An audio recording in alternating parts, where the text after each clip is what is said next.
Hi friends, ಯಾರಿಗಾದರೂ ಕೂದಲು ತುಂಬ ಉದುರುತ್ತಾ ಇದೆ, ಅಗ್ರ ಆಗ್ತಾ ಇದೆ, ಕೂದಲು ಥಿಕ್ನೆಸ್ ತುಂಬ ಕಡಿಮೆ ಆಗ್ತಿದೆ ಅಂತ ಅನ್ಸೋದಾಯಿತು ಅಂದರೆ ನಾನಿವಾಗ ತೋರಿಸೋ ಒಂದು ಓಮ್ ರೆಮಿಡಿ ಆಯಿಲ್ನ ನೀವು ಒಂದ್ಸರಿ ನಿಮ್ಮ ಮನೇಲಿ ಟ್ರೈ ಮಾಡಿ. ಬೆಸ್ಟ್ ರಿಸಲ್ಟ್ ನನಗೆ ಸಿಕ್ಕಿದೆ. ಐ ಹೋಪ್ ನಿಮಗೂ ಕೂಡ ಈ ರಿಸಲ್ಟ್ ಸಿಗ್ಬೋದು ಅನ್ನೋ ಕಾರಣಕ್ಕೆ ಈ ವಿಡಿಯೋನ ಶೇರ್ ಮಾಡ್ತಾ ಇದ್ದೀನಿ. ಇದರಲ್ಲಿ ನಾನು ಬಳಸಿರೋ ಇಂಗ್ರೀಡಿಯೆಂಟ್ ಏನೇನು ಅಂತ ನೋಡಿ. ಇಲ್ಲಿ ತೊಗೊಂಡಿರೋ ಇಂಗ್ರೀಡಿಯೆಂಟ್ ಏನೇನು ಅಂತ ಹೇಳಿದ್ರೆ, ಕರಿಬೇವಿನ ಸೊಪ್ಪು 20-30 ಎಲೆ, ಒಂದು 5-6 ದಾಸವಾಳದ ಎಲೆ, 4 ಲವಂಗ, ಸ್ವಲ್ಪ ಬೇವಿನ ಸೊಪ್ಪು, ಒಂದು 10 ಎಲೆ ಬೇವಿನ ಸೊಪ್ಪು, ಒಂದು 15 ಎಲೆ ಮೆಹಂದಿ ಸೊಪ್ಪು, ಮತ್ತು 3 ಬೆಟ್ನಲ್ಲಿಕಾಯಿ ತೊಗೊಂಡಿದ್ದೀನಿ, 2 ಸ್ಪೂನಷ್ಟು ನಾನು ಮೆಂತ್ಯ ತೊಗೊಂಡಿದ್ದೀನಿ, 1 ಸ್ಪೂನ್ ಕಲೋಂಜಿ ಸೀಡ್ಸು.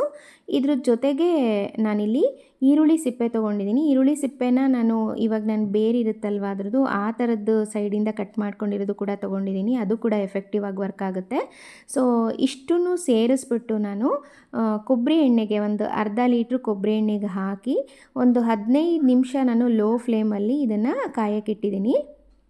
ನಾನು ಬಳಸಿರೋ ಈ ಕೋಕೋನಟ್ ಆಯಿಲ್ ಬಂದು KLF. ಇದಕ್ಕೆ ನಾನು ಎಲ್ಲ ಇಂಗ್ರೀಡಿಯೆಂಟನ್ನು ಹಾಕ್ಕೊಂಡಿದ್ದೀನಿ. ಇದ್ರ ಜೊತೆಗೆ ನಿಮ್ಗೇನಾದರೂ ಒಂದಲ್ಗದ ಸೊಪ್ಪು ಏನಾದರೂ ಸಿಕ್ಕಿದ್ರೆ ಅದು ಕೂಡ ಎಫೆಕ್ಟಿವ್ ಆಗಿ ವರ್ಕ್ ಆಗುತ್ತೆ. ನಿಮ್ಗೇನಾದರೂ ಸಿಕ್ಕಿದ್ರೆ ಒಂದು 10 ಎಲೆ ಅದನ್ನು ಕೂಡ ಇದಕ್ಕೆ ಹಾಕ್ಕೊಳ್ಳಿ.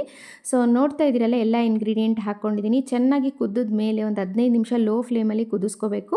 ಅದಾದಮೇಲೆ ಇದನ್ನು ಸೋಸ್ಬಿಟ್ಟು ಒಂದರಲ್ಲಿ ಎತ್ತಿಟ್ಕೊಂಡ್ರೆ ನೀವು ವಾರದಲ್ಲಿ 2 ದಿವಸ ಓವರ್ನೈಟ್ ನೀವು ಹಾಕಿ ಬೆಳಗ್ಗೆ ಸ್ನಾನ ಮಾಡಿದ್ರೆ ತುಂಬ ಚೆನ್ನಾಗಿ ವರ್ಕ್ ಆಗುತ್ತೆ. ನೋಡಿದ್ರಲ್ಲ ಫ್ರೆಂಡ್ಸ್, ಈ ಏರ್ ಆಯಿಲ್ನ ನಿಮ್ಗೇನಾದರೂ ಈ ವಿಡಿಯೋ ಲೈಕ್ ಆಯಿತು ಅಂದರೆ ನಿಮ್ಮ ಫ್ಯಾಮಿಲಿ ಫ್ರೆಂಡ್ಸ್ಗೆ ಶೇರ್ ಮಾಡಿ. ಹೀಗೆ ನನಗೆ ಸಪೋರ್ಟ್ ಮಾಡ್ತಾಯಿರಿ. Thank you for watching.